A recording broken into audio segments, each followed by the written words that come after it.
Hi, everybody. Welcome to the Myconics Wrestling Podcast. John and John are back. Otherwise known as technical issues. Technical issues abound. We've been here for a while fighting, and it worked. And we don't know why. We're just gonna go with this. Well, the funny part is this was more entertaining and more dynamic than Dynamite was last night. Yeah, it's not wrong. Us laughing about trying to get this thing fix this thing is actually quite more entertaining than whatever Dynamite kind of sort of was the other night. We're almost in the same room at the same time. It's been a while. And you're not wearing the same red shirt as 2 weeks ago. I know. You saw my teaching uniform now. I saw it. It was great with the matching undershirt. It was awesome. We're talking about this instead of wrestling because this is the third go-home show in a row, and this one just was a show. It wasn't bad. It wasn't good. But honestly, I could have missed it and been okay, except for the women's match, which I really liked. I want to talk to you about the women's match because I felt like they finally got time, and we'll get there. Yeah. I felt like the communication was a little. I really wanted it to be better. It was still great. Yes. It just felt a little off to me for some reason, but I don't know if that was the first 60 minutes or if that was just Dynamite as a whole. We start the night, they're actually following through with the whole thing of making the international title mean something where it's defended every freaking show. As they said on commentary, this is Moxley's third time in as many shows that he's defended this title, and he goes up against slightly taller William, not Big Cass, which is there because they were talking about that too, where Moxley's not a small guy, he's 6'4" or something like that, but Bill's 7 feet, that's like a slightly taller William is the best folk hero I've ever heard in my life. It's Paul Bunyan and slightly taller William. Hi! What do? Nothing. I'm just slightly taller. They were saying Mox is not a small guy. He's 6'4". I made note of that. Of course, everyone's tall to Taz because Taz is 4'11". There was some strange things in this match for sure. The cameraman trying to cut to Moxley trying to get the blades out was a really weird miscue. After going over the timekeeper's table? Yeah, and then Moxley looking up and glaring at the guy like, what are you doing? Get off me. Get out of my face. Oh, they're turning Ricky Starks into the new Enzo Amore because they have to have somebody that can talk to bring Big Bill in. Right. Which I don't know if I'm here for or not because Ricky's so talented he doesn't need this. But at the same time, I kind of like the pairing, and I kind of want to see what they'll do with it. I think Taz trying to make it bigger than it was, calling it, oh yeah, he got his managerial license. That's the convention we're going to go with for wrestling is, oh, I got my managerial license. What is hasn't been pulled out since the 70s when Ric Flair did it. We also missed something in picture-in-picture that I was sad about because I went back and watched the Fight TV thing. During that, Bill wipes the blood off Moxley's head and wipes it on like lipstick. And then starts dancing around. Did this half drag, flip of the wrist thing. I'm gonna call Bill out. He's done that before. Easily. There was some style there where I was like, ooh, you hiding, child. I saw you. And then we're back, and all of a sudden he's slightly taller Bill. I'm a tough guy. I'm gonna kick you in the face. I'm slightly taller William. I am Test 2.0 because that is basically what they're making him do is all of Test's moveset and have Test's personality. If you're 7 feet tall and you can walk, great. You're asking someone like a John Moxley to do a lot to sell everything. There was something else I saw there. Moxley's elbows looked brutal when they were doing the back and forths. Bill's punches look soft. Yeah. And I think it was Lewis has brought me onto this term now, and I'm going to use it to death because it's perfect. John Moxley's working snug all the time. Bill was probably trained to not crush the tiny person, right? So lots of feather punches, lots of naps, lots of off-center stuff. It was a match. It got over the title. There was some good interference in certain places. Danielson come out to confront Stark was good. And then having Claudio come out to save the day at the end was also good to have there, and have him also body slightly taller William. Kind of worked. And then I got my line of the night as they're cutting away and Ricky Starks is complaining about Moxley on the ramp. He goes, "You broke my pearl necklace." And he said it multiple times. And I get that that's what it was, and I love that he was wearing a pearl necklace. But come on, dude. You know what you're saying there. And if you don't know, Google it. But don't do that with your parents around. Please don't do that. Use DuckDuckGo. There were some interesting spots in there. I love that they're pushing this title. I like that Moxley has it. It gives Orange Cassidy a place to go. Great. I thought it was kind of funny that Claudio, strongest man in AEW, as they're saying, goes and picks up Bill, and then this gently drops him on the apron. You know what to do, and he was like, goes over the rope, and then just sort of, and here we are. And none of them knew what to do. They all caught eyes like, what do we do now? I don't know. knock him over, and they don't. And we're kind of speaking to this already. What do you do with the slightly taller William? You want to push him. You want to get Starks, I guess, as a manager. Okay. I see him being set up as the Diesel enforcer role for Starks, Shawn Michaels, and that can work. That would work great. Just don't push big, slightly taller William as your champion afterwards, because you're going to run into the same problem. Or we flip this all the way around and you let him go full drag because he's crying for it on the inside. Like he wants to be someone else. So go ahead. Slightly taller Wilhelmina. I love it. Wilhelmina? What's not a 1930s grandma. Like, it's got to be something better than that. I mean, I'm not going to pick his drag name for him. He can pick whatever he'd like. I'm not going to force that upon him. Wilhelmina. I'd love to see it. Just like Renee being backstage and having things come out when she talks to Roderick Strong of the Kingdom. Roderick Strong dressed up like a 1980s nerd. I understand the Roderick Strong, I'm a whiny, I'm faking it archetype. I'm not sure what this strange Revenge of the Nerds Poindexter thing is or what they're trying to get with that. It seems to me like when you dress up a convict in a suit and a set of glasses to make them look better in court so they don't get as hard of a sentence. Let's make him look smarter than he is, because he's not coming off as a badass, so make him that like Poindexter guy, I guess. If they're going to do it, then put him in the wheelchair and fake cast stuff. And they wheel him to the ring, he gets out, does a match, gets wheeled back out. Yeah, which is basically what they did last night. Strange promo. I thought this was kind of a goofy promo. Nothing's resonating with me about his promo stuff, but his in-ring work is doing great. So after this promo, we jump to Don Callis and Takeshita with Tony Schiavone. Okay. We're kind of beating this Don Callis Takeshita thing into the ground. I actually have a Don Callis question. I know the scar on his head is real. He actually has a scar on his head.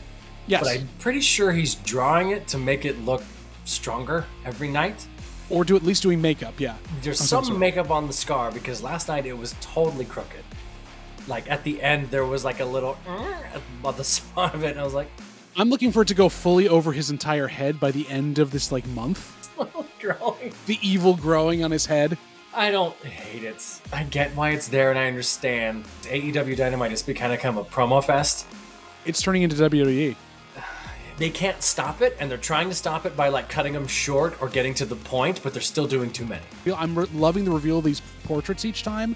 I really do want to see them destroy Ibushi and have that, drive Kenny mad. Sure. I'm worried that Ibushi's not up for it after we've seen the last two matches where Ibushi's been very slow. It'll be interesting, though, because he's working with a guy who speaks his native language. Mm-hmm. So calling it in the ring might be easier. I love this setup. I did love them fighting with all the paper that had been thrown in. Man, I was laughing so hard. Don Callis says, you beat Kenny Omega once, you're this. You beat him twice, you're now the alpha. Why is it this happy birthday streamer pop? So this is very much a thing out of Japan. Okay. When a big event happens like that, or certain people, as a celebration of them entering or being there as this big champion, streamers are either thrown in the ring or they explode out of cannons and cover the ring. I remember that from the old school Pride FC fights from the late 90s. Right. K1 used to do stuff like that when they were doing that. So I'm familiar with that to a degree. But this was like one tiny birthday cannon. Yeah, there was nothing exciting about it. This is the last of the streamer budget. Cincinnati was not interested. The promo itself was just announcing that Ibushi was their next thing. Again, this artist who's doing these paintings is beautifully doing them. Really good. It's Callis, it's Takeshita with a sword over Ibushi's head on the ground like that, and they stab through it with a screwdriver, and it's even scary on a painting now. Now we're hinting at sort of this mid-'80s wrestling stuff, where it's sort of what's true is kayfabe and what's kayfabe is true stuff, and we're kind of putting personal things and accidents out there. These guys are sort of hinting at murder with a screwdriver for fun. Oh, yeah. It's like, I'm not sure how I feel about that. There's a reason Simon Miller has brought up the actual crime count on the ups and downs now every time that Don Callis is on the damn thing, because these guys are serial killers. If this was said anywhere else, this would be construed as a attempt to do a crime. That's murder. We get our promo with the BCC. Danielson challenges Starks and slightly taller William to a tag match.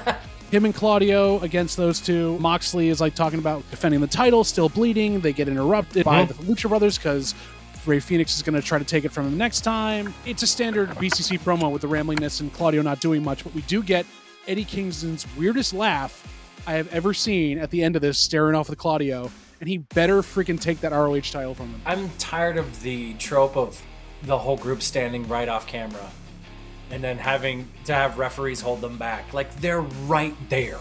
I think we can do so much better, and we just choose not to. They have done better. I remember back in the Attitude Era, on occasion, they got called on this, so they would do a thing of a camera pan, and you'd see them walking down the hallway, coming at them. They still knew when their cue was. They just had to come down early, and they're screaming down the hallway, so then it actually interrupts the interview instead of automatic fight. Or kick in the door. Some of the door promos, the old locker room promos like that, where it was sort of like this, and then you turn just in time to see the door kick open. Hey, I heard you were in here talking about. We need a storyline where Renee starts like locking doors to stop this from happening, and people keep getting in somehow. Just heads popping out.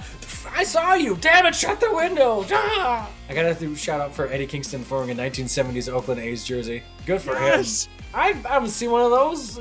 Good job. The East Bay kid in me was very proud to see that. Like, okay. So Hook comes out with Renee to just cut a quick promo. I think Renee gets one question in, and Orange Cassidy just walks up. Doesn't even get the question, and she gets it almost all the way through. He's about to speak, and Orange walks in and goes, hey. It's so funny. That's how you interrupt. I love the two of them, and then just the quick little bump. Orange Cassidy saying, I'm tired, Renee. I'm just tired.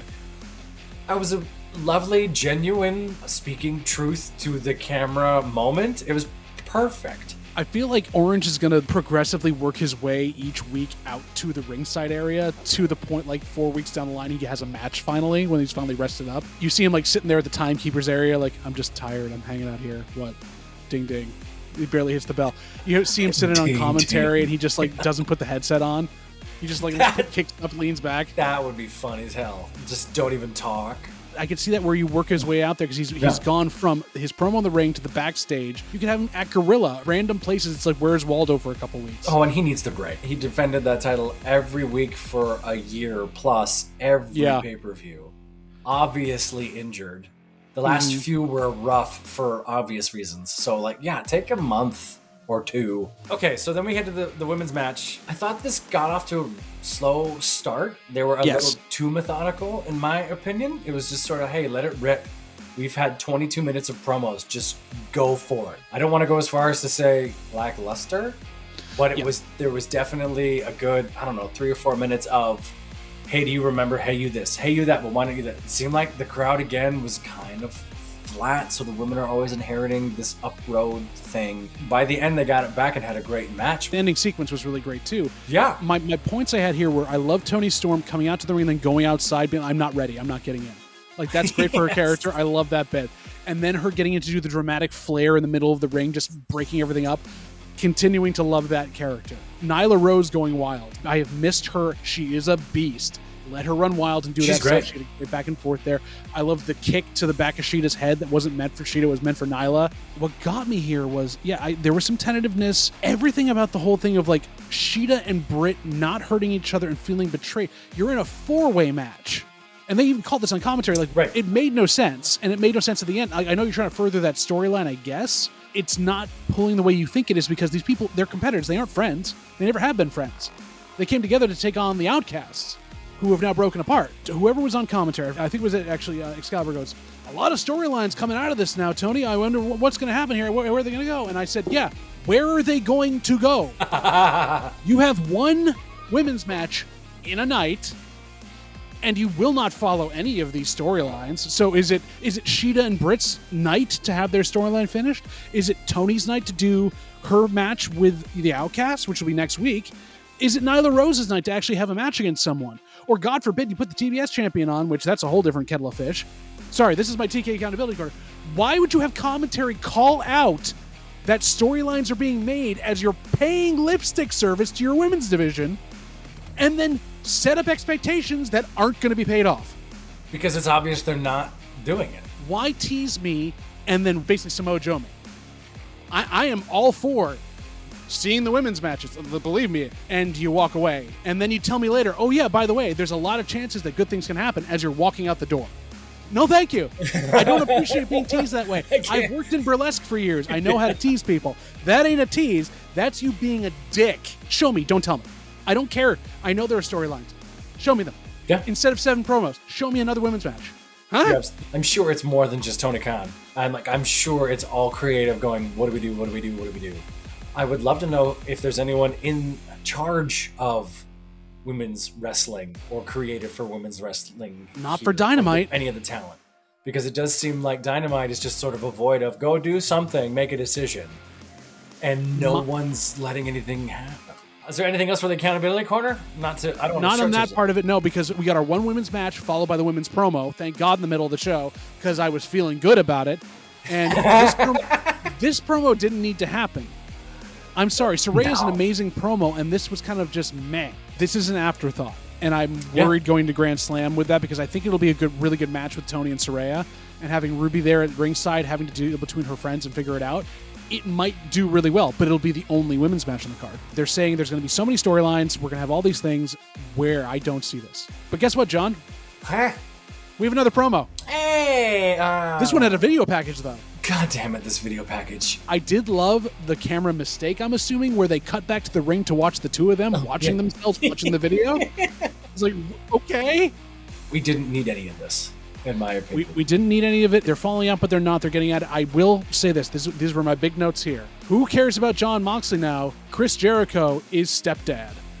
He's coming down with the hair. He's literally your mom's ex-boyfriend from high school who's still in a rock band, and he's back in her life now, and he doesn't know how he feels about you. That's almost what I wrote. Something interesting about this promo, Sammy needs to play this way cooler and calmer. He's coming off like a teenager, I hate you, dad. It was never about you, it was about me, and I wanted to say, no. It's not coming off the way he wants it to. It's the same thing where the folks who walk around saying they're an alpha, or saying that I'm a man now.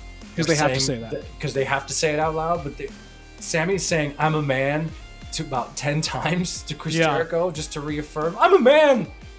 I'm a man. I got a kid now. I'm a man. It's like, you're not doing yourself any favors. Can somebody out there in our internet fandom make a supercut of Sammy saying I'm a man and having Samoa Joe going, what's up, kid? From the makers of Stepdad comes polyamorous ex-boyfriend. I was your mom's ex-boyfriend in high school. Now I haven't grown up at all, and I'm in a band that's a tribute band to every other hair metal band you've ever seen, but I think I'm better than all of them, including Black Sabbath, and I'll say that on the radio, because I'm that type of guy. I don't really care about you, but I've got to interact with you so your mom bones me. Mm-hmm. I'm polyamorous ex-boyfriend. It's really what it is. That's all that really was. We didn't miss much. Then we get a promo filmed, as you can tell, last week, because Renee's wearing the same thing she was wearing last week. Adam Cole has found all of Renee's weird portals and different tunnels she uses to get around really quickly and is now following her around, being a little like gremlin in the tunnels. Which is hysterical.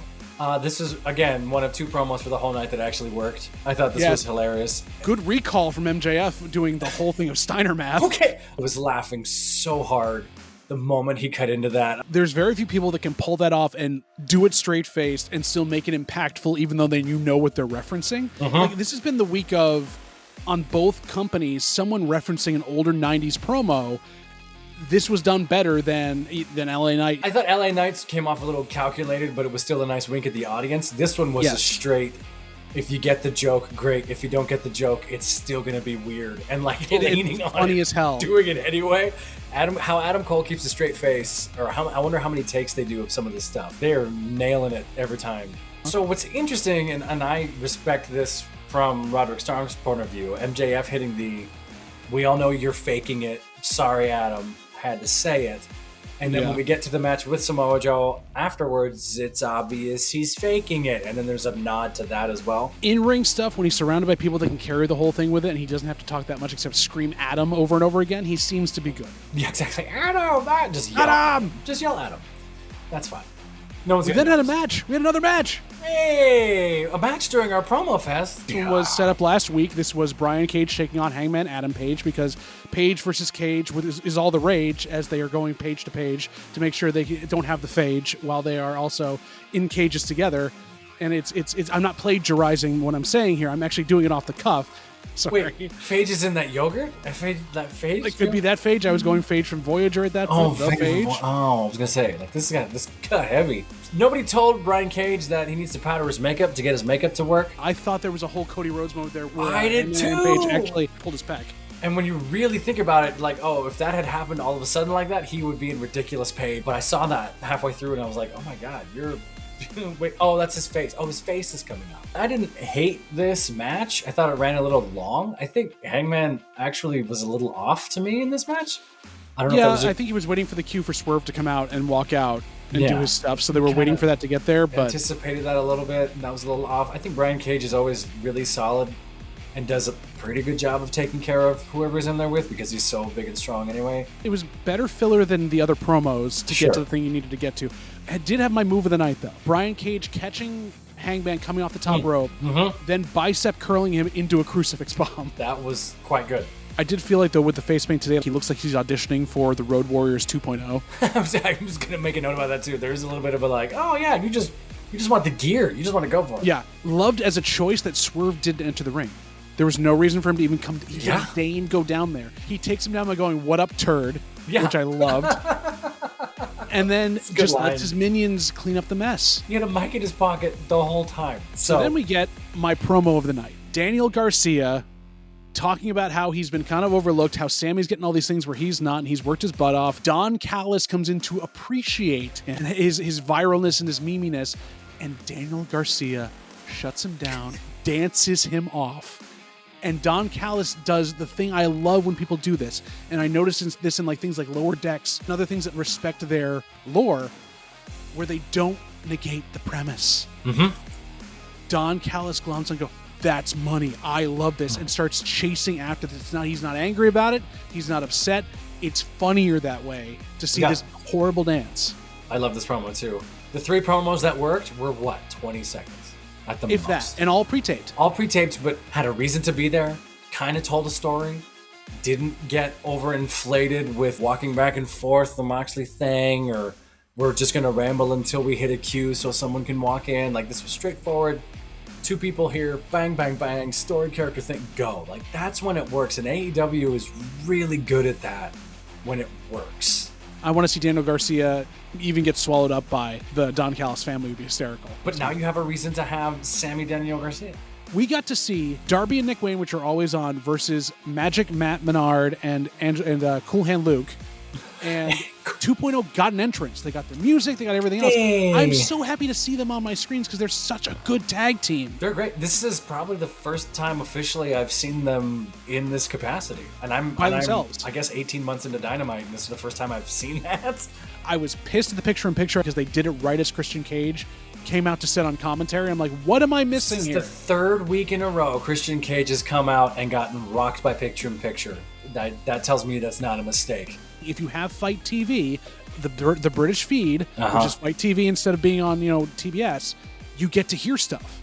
And he's talking the whole time. They've done him dirty then. That's messed up. He comes out to keep up on them, kind of keep that storyline moving. The match was amazing. There was a lot of great spots in between, a lot of high-flying moves, including I love the kind of outside-inside finisher thing they're doing there with the coffin drop. My problem is they set up Darby and Sting versus Lucha and Christian Cage. Again, we're leaving Nick Wayne in the cold, and I get you're trying to get him to go with Christian, but didn't we just have this match with Swerve and Christian? I'm kind of sick of this pairing. I'm wondering if they might feel like they rushed Nick Wayne a little bit, because Nick Wayne can sell, and Nick Wayne is fantastic at getting wailed on and beat up, and he makes these dudes look incredible. He's running the spot when it's time for him to shine. It's not quite polished, it's not quite there, and I don't know if that's him being panicked or a little too much or trying too hard in certain spots. I just don't buy him necessarily as a hero face. It could be body type, it could be 100 different things that aren't his fault. He definitely has the skills to be there, and he compliments whoever he's in there with, absolutely.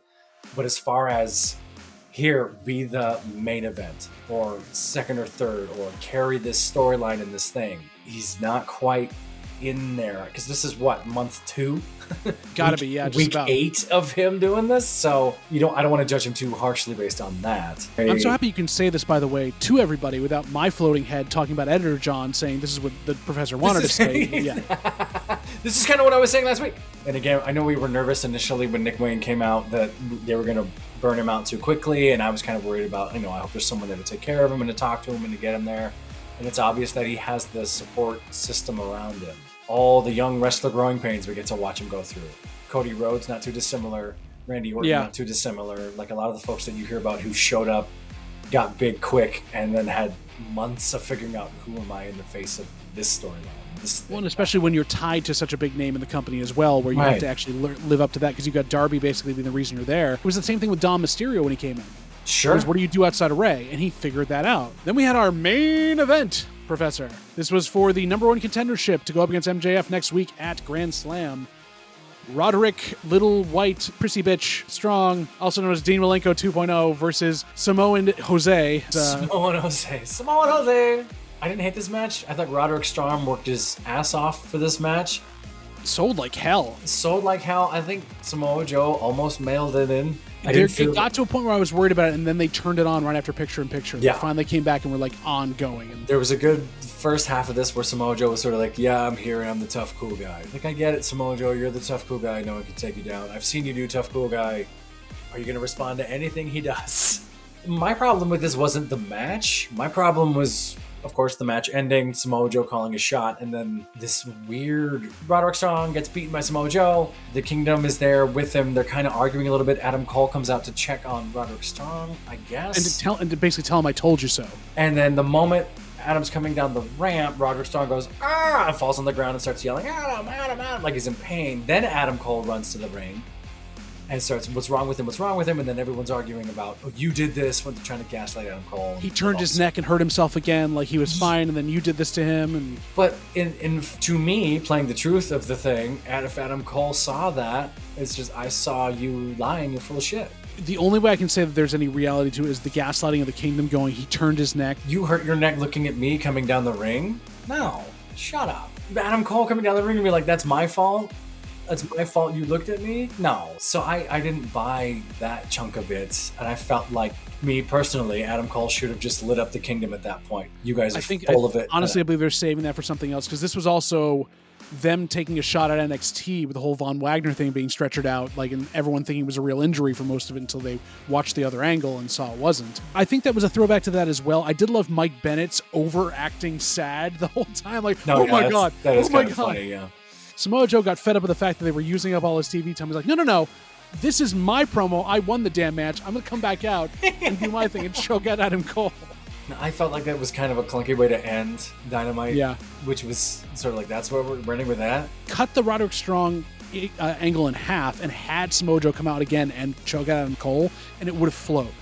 There was just too much time with the worry and making it real, which didn't work because it wasn't real. He's yelling at him the whole time. I think that was the thing, is everyone in the crowd knew it was a work. You didn't fool anybody. It seems whereas AEW, Dynamite, Rampage, and Collision are all kind of random and their own islands of we don't know what's going, but if we all have a place we have to get to, we'll get to that place and it's going to work. The inverse seems to be WWE. We kind of have a script. We know where we're going. We have an idea. I know that's a stretch, but hear me out. We have all these things working fine. But then when we get to a pay-per-view or a premium live event, like, we're all over the place. Yeah. We can't tie it up in a bow. Whereas AEW seems to be like, at least we know we're going here. Can we get to here? Great. Bang. And then those matches kick off. So on the mini scale, but you can use the mini scale here, or we can use empanada scale. I can use whatever scale you want. We could use many different scales. What do you think? This was kind of a middle of the road meh show, but for a go home show, I would give it like a 5.5 crimps on an empanada out of whatever it is. But but I have to take 2 of them off there. I used a regular fork, so I'm giving it a 3.5 at this point. Homemades. It is homemades, but it was a homemade show that didn't really seal in the juices. It let it all run out when it baked in the oven. And that's mostly because the women's match wasn't there to crimp the end. You just didn't have enough matches. There's a lot of metaphors in there. I'm kind of there with you, too. I mean, this is sort of that standard 6, 5, 7 out of 10 minis, which I guess is... But think about this. Like, you said about 6.5, 7 last week, and that wasn't as mediocre as this was. No, you're right. Yeah, it's probably closer to 6. Just under 6 and 5. I guess you're right. I wanted to like this one. Maybe that's what we're hearing in my voice. I wanted to like this one. This, between us, was what more I was looking forward to watching this episode of Dynamite. I'm glad I got to do this with you.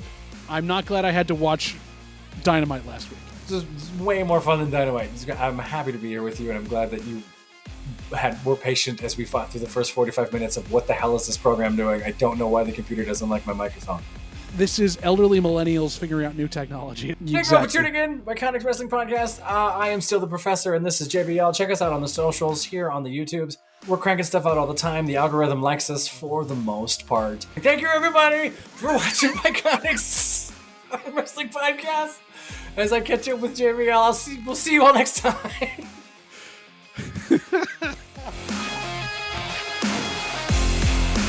We're going to keep tangenting, folks. This has not happened because we haven't been in the same room, and this is the problem.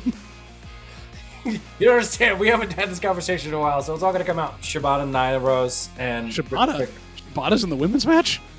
What did I write down? It's Shida, I know. But like you said Shibata. I'm like, I wrote why is Shibata? Like, that's weird. It took a turn. Sorry, everybody.